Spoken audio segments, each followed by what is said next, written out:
So, welcome to this week's episode of the Pinnacle Mindset Show. I'm the new presenter, James, and today, as I was going to say tonight, but this afternoon, joining me is Sophie, who sort of works in depth with mental health in sports. So, sort of introduce yourself, Sophie. Yeah, so my name's Sophie Dodd, and I've been through my fair share of mental illness, and I basically set up it's now a company, and I set up a company that basically aims to make a change in sport. So from personal experience, I realised pretty quickly that coaches aren't trained in mental illness, and if coaches aren't trained, then how are they meant to help their athletes? So from my personal experience, I've had so many different coaches. I'm a swimmer, and I've had so many different coaches, and not one of them's been trained in mental health first aid.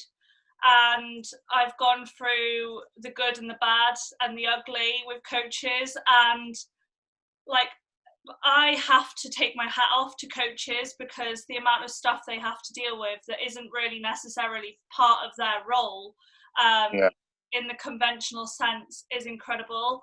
That's basically me in a nutshell. So obviously introducing myself, I'm just a postgraduate recently from university. However, I've worked a lot with different companies or sort of governing bodies regarding mental health. I worked for Swindon Borough Council and worked in their active inclusion department, which wasn't necessarily aimed purely at mental health. However, it worked with a lot of guys that were vulnerable and were but had disabilities and homeless people. And it was all working with their mental health and trying to sort of prove and set forth that, exercise, being healthy, being active, and, trying to give something for people to do to try and take it away from their mental health.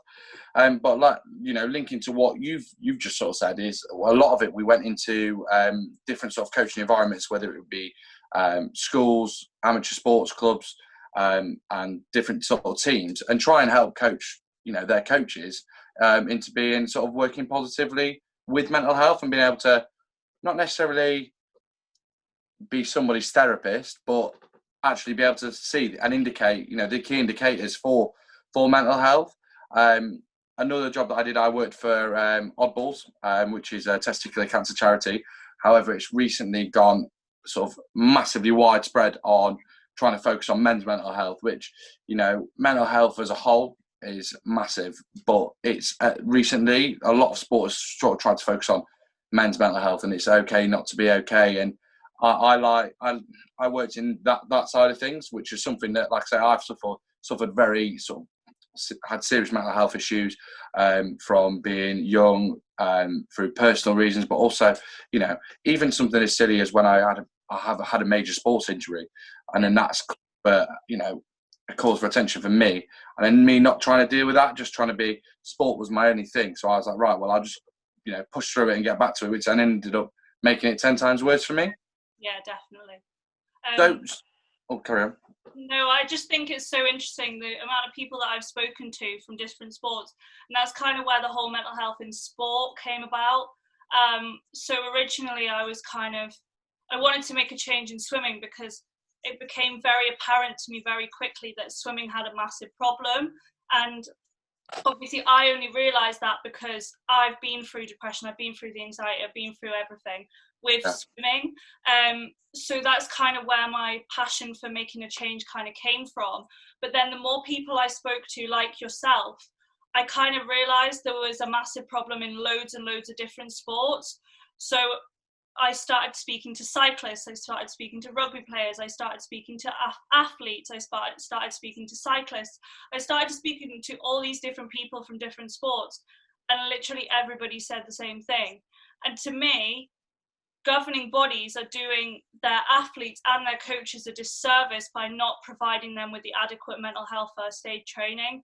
And I think that it's time that governing bodies start making a change, because it shouldn't be on the coach to go and ask, how do I get mental health training?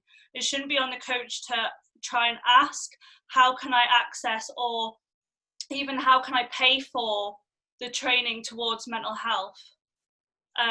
So that's kind of where my passion kind of came from through that. Yeah, no, I completely agree. My passion came through from when I was playing for my university rugby team, and we had sort of a lad that had a real serious sort of mental sort of health. He had basically had a breakdown, and he decided to suddenly, he just left university, went home, and nobody saw of him for months and months and months. And then since then he came back, and he sort of I went home, I wasn't feeling well in myself. My mental health was, I was suffering with really bad anxiety, depression. And at that point, that's when I reached out to different sort of places that I wanted to work for, because exactly what you say, it shouldn't be on a coach to go out and get stuff. But my argument as well to that is, that links that is, it shouldn't be on somebody suffering with mental health for then a governing body to say, I'm going to make a change. It should be something already there. My opinion is, coaches will have to do first aid training and first aid at work training, but mental health is, it is an illness. And why do we train people to fix someone that's got, oh no, I've cut my knee or whatever, but then it's okay for someone to be inside their head, really, really suffering. But people don't think sport is something that we relieve ourselves with. It's something that, like, for as a sportsman, compared to trying to explain it to somebody that doesn't do any sport is, for me, it's my relief. It's what I look forward to. And if you're having someone that's suffering that badly that they can't even go to the thing that makes life for them, it's a difficult thing, Yeah. So like, how did with your mental health, how did that go from being something that affected you personally to how did it link into sort of sport? And how did it affect you, your sort of like your application to sport, your achievements, etc.? Yeah, so I was a national swimmer all through. I started swimming for a club when I was 8. So I kind of grew up, whenever I was at school, I would go to training. I would be up at 4:30 in the morning. I would go to training. I would go straight to school, and then I'd go back to the pool, and then I'd go to the gym afterwards. So for me, it was that constant hectic life that kind of led to, I don't want to say it led to me being anxious, it led to me being depressed, but it definitely, I wouldn't say took its toll, but I think certain situations that I was put in as a swimmer made things a little bit worse. I struggled with one particular coach who we just didn't click, and from that I kind of almost felt like I was being bullied, kind of thing. So that for me kind of triggered quite a lot of anxiety, particularly around performance. But because swimming had been who I was from such a young age, that drip fed into every other aspect of my life. So for me, I treated exams exactly the same way as I treated preparing for a race, in the sense that I would plan how I was going to revise. I would specifically, like, I wouldn't do one specific type of training or revision. I would do different types. So my approach was very swimming related in every single bit of my life. So eventually, when I started being really anxious around performing and racing in the pool, that kind of drip fed into my exams, and then that drip fed into everything. And then from that, it basically builded up. And I started working with a performance psychologist, and I still work with him to this day because he's incredible. And he's going to be on one of the episodes coming up.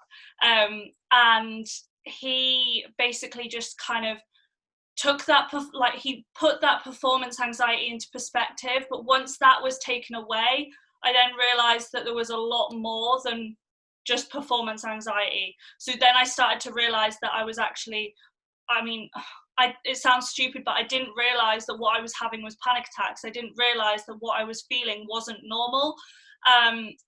So from that, it kind of drip fed into everything, and like, it's a bit like a snowball, like you can't catch it. And then eventually it just kind of led into every aspect of my life. And because of that one experience with that one coach that we didn't necessarily click with, it kind of led to me being very much like, why am I here? So that particular coach would always ask me, why do you swim? Why are you even swimming, kind of thing.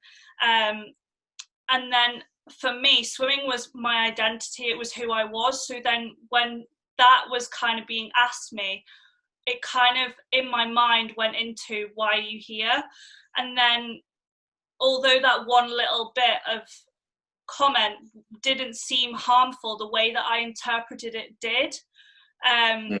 And I think that that's where my passion kind of comes along about coaches, because that particular coach probably didn't even realize how negatively that her coaching style affected me. And then my next coach after that, it was his first coaching role. He was 22 when he took the coaching role, and he had no training at all. He was young. He had no experience about mental health himself. And he basically had this swimmer who was one of the oldest members in the squad coming to him basically saying, I don't want to be here. And I think for him, it must have been really, really hard to deal with, especially without the training. Yeah, no, I can completely understand that. You know, I think it's such a hard situation to, you know, especially I don't know personally, because I've never been in sort of like an individual kind of sport where, you know, when you're swimming, you know, a lot of the time it's just you in the pool, you know, doing your thing kind of thing. And, you know, whereas I've always found it with me personally, when I was playing any sort of team sport that I've been involved in, that, you know, you can tend to sort of hide away from things. You don't tend to have, you know, unless you're doing something, you've done something terrible, you know, in training or on the pitch in a game, you don't tend to have a coach come down on you in the way that you've sort of described, which, you know, it must have been so disheartening for you. And then on the flip side, you know, for that new coach coming in, you know, for him to come in and be like, what can I do? You know, it must have been so hard for you being, you know. Definitely. It was hard for me as an athlete. It was hard for him as a coach, and it was hard for my parents as well. And I think that's why I kind of can take a step back and look at that and think it could have just took for him to say one thing differently, and I might not be sat here today. And I think that that's so crazy that what we say to each other can have such an impact on the way that people actually are. And I think that this is why I'm so passionate that coaches need to have mental health, some sort of awareness, even if it's not mental health first aid training, just in general, some sort of awareness, because even down to the language we use, mental health isn't the same as mental illness. Like my biggest pet peeve, and this has nothing, well, I mean, it's related to mental health, but my biggest pet peeve is when people they say commit suicide, and that's just my biggest pet peeve. And I think it's because I'm a language student, I'm very clued up on what people say. But you commit a crime. And to me, the language that's associated with mental illness in today's society, it still needs to change. And I think that that's one such small thing, but the connotations that it has towards that are so big. Yeah, no, I completely agree. And I think linking to what you said about the way your coach spoke to you, and, you know, he could have said one wrong thing and it could have been, you know, a catastrophic sort of turn of events, really. But I think one thing that one of my biggest pet peeves with coaching is that, like, people talk about sort of a millennial generation and that people are snowflakes and stuff like that. There's nothing to do with that. The way the attitudes of life has changed, and what have you, is when you get like these older coaches, and they're older fashioned coaches, and they still think that the coaching methods that they used 20 years ago are okay to use today. And my attitude to that is, and I've had lots of fallings out with coaches in rugby and gone, okay, but if the attitude of how you coach, if you wanted to try to say that that's something that you can still use in today, use the tactics that you would have used 20 years ago. Would that sustain in today's environment? You know, as a rugby player, watching the way that sport particularly has changed in 15 years, since 20 years since it's been professionalised, has changed so dramatically. So why is the way you try and coach and your attitude to coaching and the way you speak to people, that's got to change as well. I just find it, you always get the same sort of people. There are the kinds of people, I've played with them especially. They're the kind of people that if a coach shouts at him, it makes them more determined. But then you also get the kind of players like myself where I don't like that, because I'll end up coming to blows with somebody and we end up having an argument. I'd rather I'm an adult, I'm a human being, you're my coach. You don't need to speak to me the way you do. If you try and explain something to me, it's the same way. Like, I've had coaches where I've lost a lot of faith in one particular coach that I had. And then the next coach that came in, I instantly just took a disliking to him because I just thought, here's another coach. And then the way that person then spoke to me was so much better. But, I got to a point where, and when that coach first came in, I was going to just quit. I was only 16 years old, and I nearly stepped away from all sport altogether and was just, I don't want to play anymore. I don't want to do this anymore.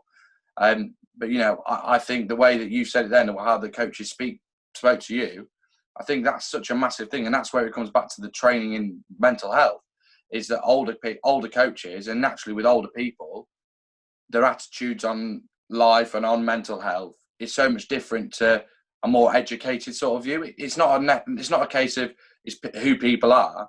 For me, it's more of people aren't educated, and it's more of an uneducated view as opposed to people being a nasty person. Definitely. I would agree with that totally. I think just in today's society, people don't realise what they're saying. And I do think it's because I'm a language student that I pay attention to words and stuff like that. But people, it really frustrates me when people say stuff like, "Oh, it's so OCD," or "Oh, I had a breakdown." Like, what do you mean by that? Were you a bit down, or did you have a breakdown, kind of thing? And I think that in today's society, I don't want to say it's become too normal to be mentally ill, but I think it has gone a little bit in the direction of being a little bit too blasé about the terminology around mental illness. I completely agree. And I was going to say that the thing is the way that sort of generations have moved on. Prior to sort of when my parents, that they're only sort of in their 50s, mental health as a thing wasn't a thing. You weren't allowed to be, you weren't. It was something that it's a simple fact, and it's me putting it plain and simple. You weren't allowed to have any form of mental health 50 odd years ago because that was just a generation. Whereas now, because people that are genuinely have got issues with their mental health, it's now become sort of too, like I say, blasé around it. People are going, "Oh, I feel depressed." No, you don't feel depressed. You're just a little bit sad because something's gone wrong. "Oh, I'm feeling a bit, I'm so OCD about this." No, but you don't understand that OCD is a thing that, really, really affects people, And I completely agree. And I think it's now gone to a point where has it been taken sort of too far with people, because it's been such widely accepted, which granted, it should be, but are now people sort of are there people that are using it sort of like as a little bit of an excuse kind of thing? "Oh, I feel depressed." No, it's such a touchy sort of ground, really, isn't it? And that's where people that are genuinely suffering with their mental health, or are feeling, people that are have got anxiety or are depressed. I think those are the kind of people that are then getting sort of lost in translation, really, because there are that many people that, it's a case of who can shout the loudest. And people that I know for a fact that when I had depression and anxiety, I didn't speak about it. I never wanted anyone to sort of hear about it. I would just try and, some days I wouldn't get out of bed, and then some days I would get out of bed, but you'd never talk about it. Yeah. Whereas I've always had the opinion that if someone's able to shout off the rooftops about it, are they, it is such a sort of difficult situation for it, isn't it, really? Yeah, definitely. I think it's one of those situations that you never fully understand unless you're in that person's situation. Yeah. And I think that it's so important just to try and understand where they're coming from, because sometimes it may seem like it's attention seeking, or in that way that people like to call mental illness, but sometimes it's actually not. So sometimes, yes, it maybe is attention seeking, but maybe they just want a bit of love in their life. And I think that it's so important just to kind of, one of my favorite quotes is, everybody should be slow to anger, quick to hear, and slow to speak. And I think that's so important in our lives, that we just listen to each other rather than just try and talk over each other all the time. And I just think that that's something that people should really live by. And especially in today's society, people don't know how to communicate. We live in like such a smartphone technology kind of thing. Yeah. I go home and my parents are on their phones, and that's nothing against us as a family, but that's just a way it is. And I think that sometimes the media can make things a lot harder. Sometimes I think that the media gets a lot of blame, but sometimes the media does make it a lot harder. You know, there's something that has been sort of played on my mind recently was a lot of the protests that have been going on in America. Mm-hmm. And in terms of mental health, one thing that's been massively that hasn't affected me, but it's really, really bothered me, is I'm a massive American sports fan. I'm obsessed with basketball. I'm obsessed with American football. And there was obviously the shooting that happened in America last week. Mm-hmm. And basically, a lot of the players, the NFL, is, I believe it's around 70% of the NFL players are black, and 80% of NBA players are black. And though this is, you know, from a top athlete point of view, but a lot of these guys were sort of saying, you know, we don't want to play this week because, you know, actions speak louder than words, kind of thing. And the amount of hate that I've been seeing all over social media, and that's something that me as a roundabout, you know, these guys that are posting this stuff on Facebook and Twitter are all American. They live thousands of miles away from me. And it's just sort of a case of, I think as a society now with technology, just like you said, linking to technology, I think it's so easy to give hate out to people. And that's something that's really bothered me, is going, so these people are wanting change, and it's just, and everyone's going about how we need to change and this, that and the other, but then you're getting the people that are preaching going, I'll never watch this sport again, I'll never do this. And I think that's where technology really does affect everybody, because even at these sort of lower levels, and you know, I know not at that sort of level in American sports, but like even in England, you know, I know people that play for a Premiership rugby team near me, and the amount of hate that I see on their posts of going, oh, this guy's this guy's that, he's a terrible player, and they're like atting these people on Twitter, and you sat there thinking, but how would you like it if that was a person that came and watched you play rugby on a Saturday for your local club, and all you heard, not during the game, but after the game, all you heard was, oh, you're a load of rubbish, you're not very good. You know, I think technology has been one of the biggest one of the biggest things for humankind, but has been arguably our biggest downfall. Just the way that hate can be transmitted and passed on so quickly, not just across sport, but across everything. And I think people need to sort of look a little bit closer to home with how they treat people, you know. Definitely, yeah. And I think that how you treat other people reflects how you treat yourself as well. So yeah. I think if you're treating other people well, then chances are then you're going to treat yourself well as well. So one of the things that my therapist, like when I went to therapy, one of the things that hit home for me was, she said, would you say the things that you say to yourself to somebody else? And I said, no way. And I think that if people start treating other people well, they'll start treating themselves well. And if they start treating themselves well, then they'll treat other people well. And I think it just starts with the whole kind of loving nature of how you treat people, including yourself. You know, so sort of one of the final sort of question for it is, what you've obviously mentioned about the coaching side of things and how coaches need to be, you know, sort of wised up a little bit on mental health, which I completely agree, because it's not necessarily being able to because I say the word, you know, quotations, cure somebody, because it can't be cured. It's something that, you know, but is it more of a case of like identifying and being able to identify signs and then be able to go, try and offer a helping hand where possible? Or, from what you've said, like, how else do you think, we can try and not necessarily conquer, but try and, help with mental health, but not as a whole, but especially within sort of a sporting environment, regardless of whether it's amateur through to sort of a professional level? Yeah, so for me, the biggest thing is that a coach kind of can direct them in the right direction. A coach is never going to be like, you wouldn't expect a coach to be a physio, so you wouldn't expect them to be a therapist either. So I think that it's so important that like, if a coach sees that someone's injured, they're going to say go to a physio, and they're going to say exactly where to go. And I think that coaches should be doing that with mental health as well as physical health, because everything affects the way that you perform. And I think that the way that unfortunately sport is governing bodies favour results over the person and the way that they're developing.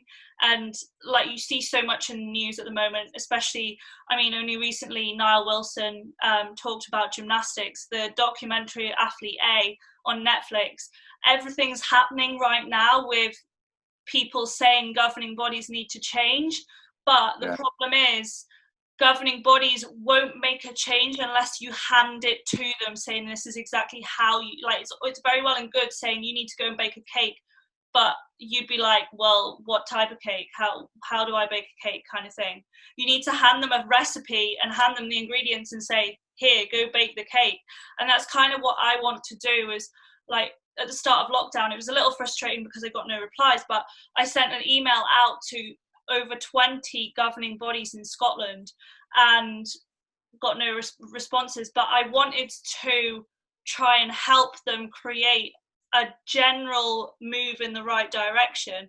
Yes, it was frustrating that I didn't get a response, but in their defense, they wouldn't have had people manning the emails as much, and my emails probably just got lost. But I do think that the governing bodies are where it all needs to start, and until they start taking ownership for not just the athletes but also the coaches, because for me there's no support for the coach as well. So let's put it back into the situation where I went to my coach. My coach has to basically be like a support network to me, but who is there for his support network? And I think that that's the most important thing, is that there's a support network for not just the athlete, but the coach or the volunteer as well. And I think that that's one thing that needs to come from the governing bodies. No, like, it's all very well and good us sat here talking about there need to be a change, but at the end of the day, it comes from the top. And until UK sport as a whole changes their outlook, then it's not going to change. And I think that that's kind of the problem. And obviously, the more that you talk about it, the more it encourages them to make a change. But it needs to be them at the end of the day. Do you think, this is quite sort of like not a very little question, it's quite an open question, really. Do you think because of sort of governing bodies, not just necessarily at top with sort of Sport England, but across the board, do you think if there was a direct effect between athletes from the top, from professional down, that, were having issues with their mental health, and the correlation of money, do you think then there would be a change? Or do you think it's more of a case of, like for me, like I see it from doing it within my degree, a lot of sporting organisations and governing bodies, it's a business for them at the end of the day. And, I look at it like, if you're looking at, say, for example, a football team, if your best two players get injured through breaking their leg and your team doesn't win as many games, then that's directly going to affect the amount of money you're making.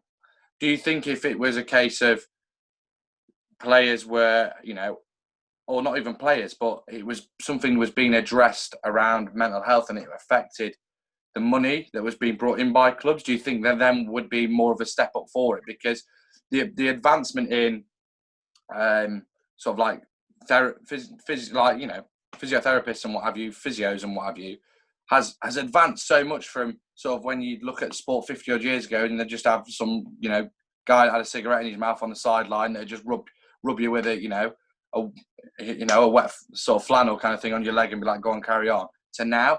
But that's obviously because the amount of injuries and how technology's sort of developed around understanding injuries.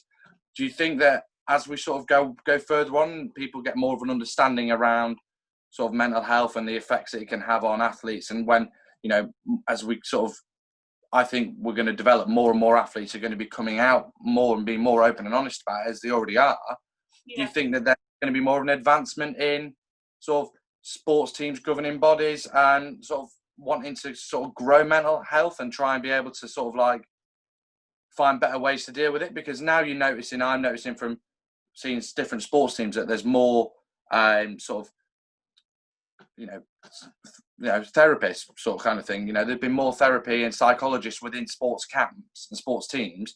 They're dealing with these top athletes. Do you think that then they'll eventually sort of wind its way through down to the sort of the lower sort of leagues? Because at the minute you're only sort of seeing it at the top level, with the sort of, you see it like football World Cups and rugby World Cups where they've got their own sort of psychologists there. And now the lower leagues are going, I've noticed from playing rugby that the lower down leagues you go, more people are getting sort of physios that wouldn't have got 5-10 years ago. But do you think that now there's going to be more sort of psychologists that are going to sort of come down into the lower sort of sports? So for me, I think that the signs in terms of the whole finance is there. I think that the amount of athletes that are coming out right now saying, I've had depression, I've self-harmed, I've been suicidal, even the amount of suicides in sport, the statistics are there. I think just whether or not they choose to look at them. You can physically see, if you want to call them injuries, already, in the sense of the amount of athletes that are speaking about mental illness. And I think that at the end of the day, if an athlete is mentally unwell, they're not going to perform as well. So I think that, yes, UK sport is run like a business and governing bodies get more money based on the success in like the Olympics and events such as that. So I think that it's difficult because you can't directly say, oh, they've got a bad arm or they've gone for an operation or they've got concussion. But I do think that the signs are already there, and I think that it is starting to change, but I still think it needs to change more, if that makes sense. Yeah, no, the only reason I was sort of saying I was going to link on to sort of this next sort of question. Do you think that, you can see it from a lower level? Like I know that a lot of sort of nobody's really back playing because of COVID. Yeah. Do you think that the situation that's arisen with this worldwide pandemic that nobody was prepared for, nobody knew it was going to happen? Do you think that that's taken, helped give it more of a kickstart? Because, it got brought up at a government sort of level when coronavirus happened. Everyone was sort of saying, rather than everyone being in a lockdown, people were allowed to still go out and exercise because it benefited. Do you think that, you're seeing it now where there's a lot of, maybe not in the UK, but I know for a fact that in the NBA in America, they're all in a bubble. So they're all, they've been there since June. And if you get to the final, you're not allowed to leave until September. And these people have not seen any family for that length of time. Do you think that, teams are now taking more of a sort of a direct route with the correlation between, what's mental health, exercise, healthy living, but not at a top level, but at a lower level? Do you think the coronavirus pandemic has helped give it a big kickstart into sort of being able to, invest more in sort of exercise for mental health kind of thing? I think that that's a really important point to make. And I think that a lot of people have had a lot of time to reflect during lockdown.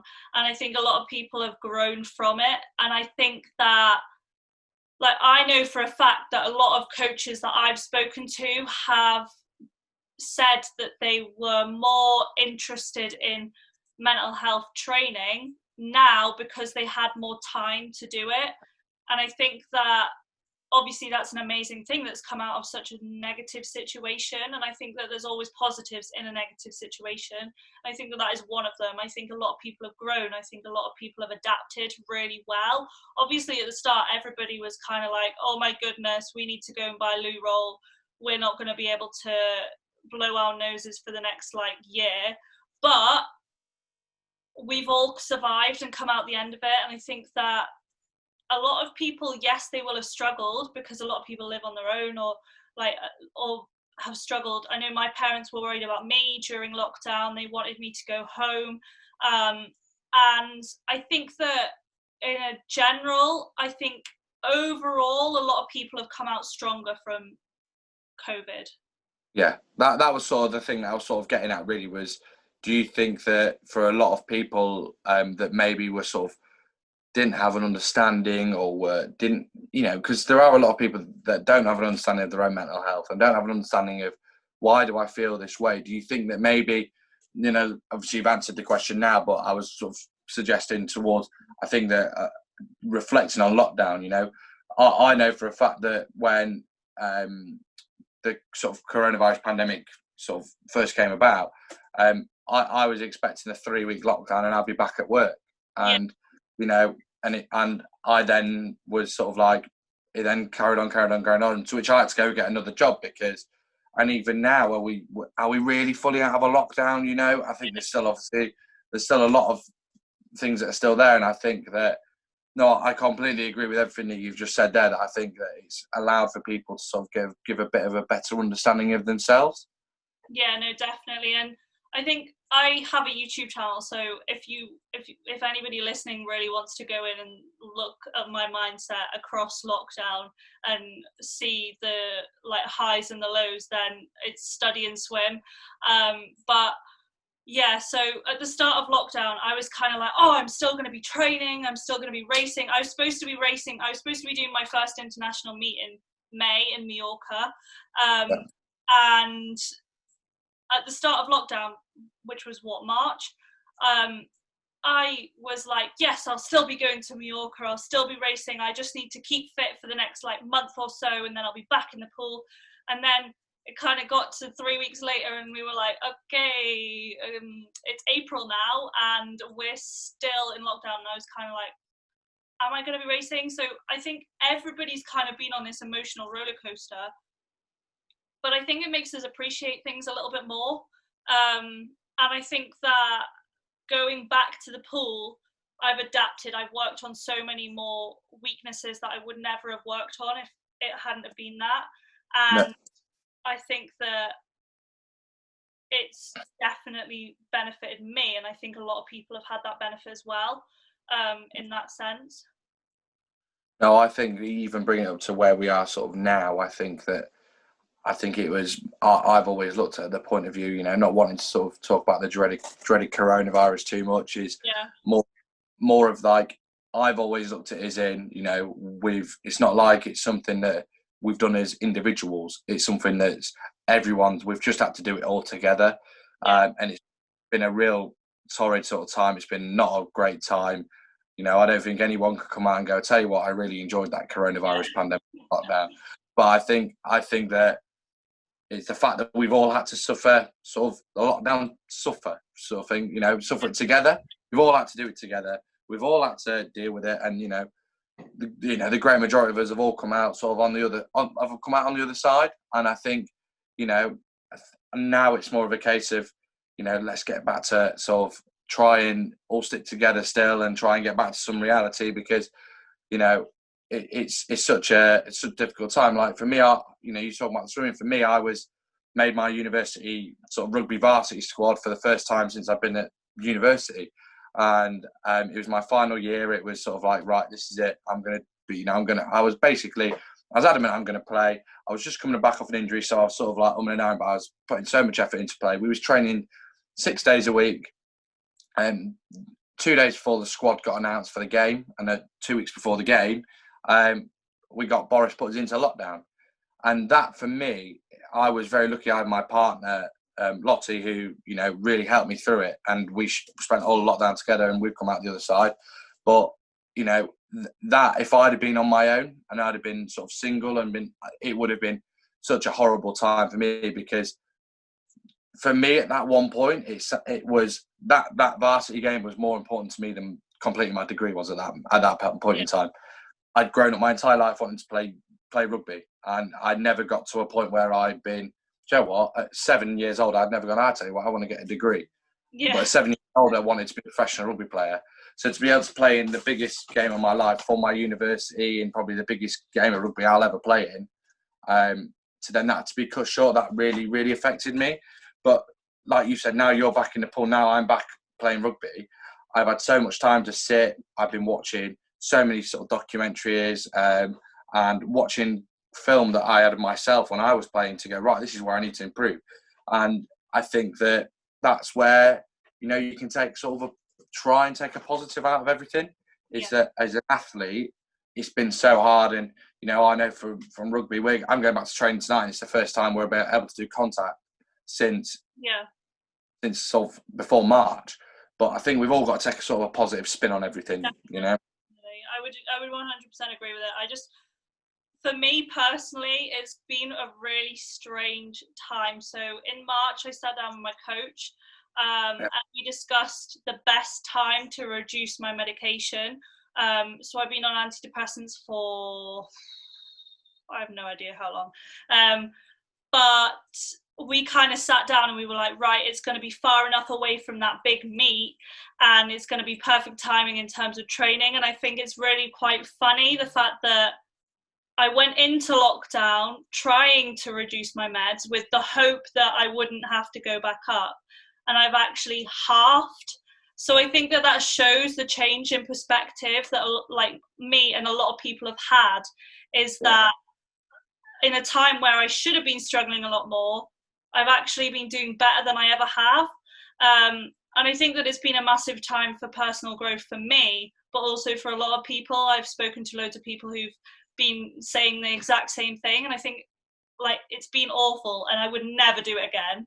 But I can look back and say like it's had its purpose. And I think that my mum always says everything happens for a reason. And I mean, I'm a Christian, so I believe in God, and I think that like that we have a plan. So I do think that like I wouldn't be sat here today if it weren't for my depression. So I am grateful for my depression, and I think that it's so important to look at little things in that way and kind of realize that it was pretty rough, but it made us like in this situation now. And I just think that it's been an incredible time of growth, and also a lot of struggles. Yeah, no, I completely agree. And sort of like as one of the sort of as a last point, to sort of try and wrap everything up. I can't personally sort of relate to sort of the Christianity kind of thing, but I think for me, someone that isn't religious, this coronavirus has helped me find some form of faith. Mm-hmm. And regardless of whether it's sort of a religion or not, but it's given me a faith that I feel so lucky. I was a nightclub doorman, and I was working on the front door of one of the busiest nightclubs in Cheltenham during race week, which is what a lot of people say that why coronavirus spiked.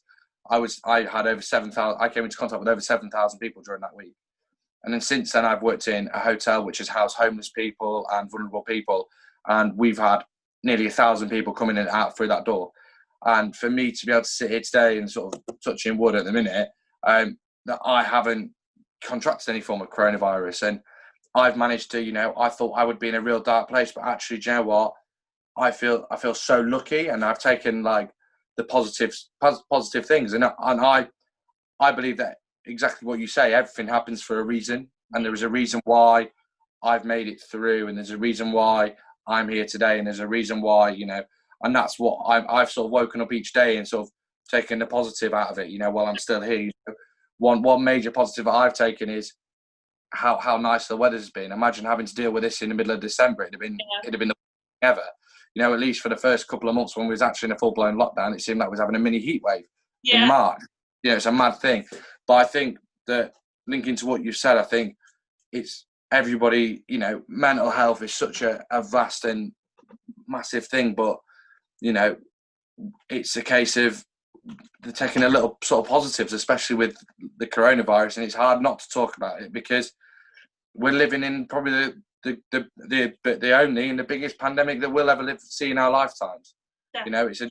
It's a generational thing that, I've got a little baby on the way and I can't wait to, 20 years time to be taking her out on her first night out at 18 years old and go, I tell you what, I couldn't go out for these for how many months, and we was all having to wear masks and social distance and having to remember to go into a supermarket and then getting all angry at yourself because you forgot your face mask because you left it in your car when you got to the front door of a shop. I think we've got to take the positive out of everything.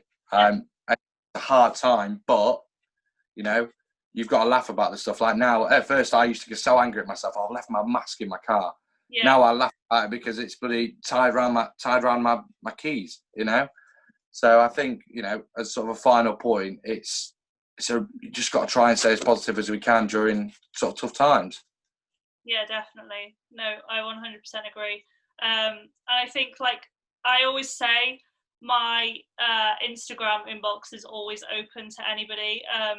So, like, I'm 100%, if anybody needs to talk, then just definitely send a message in. Yeah. No, I'm the same. I'm the exact same. I'll do a little bit of a plug. So it's at James McIntosh Fitness.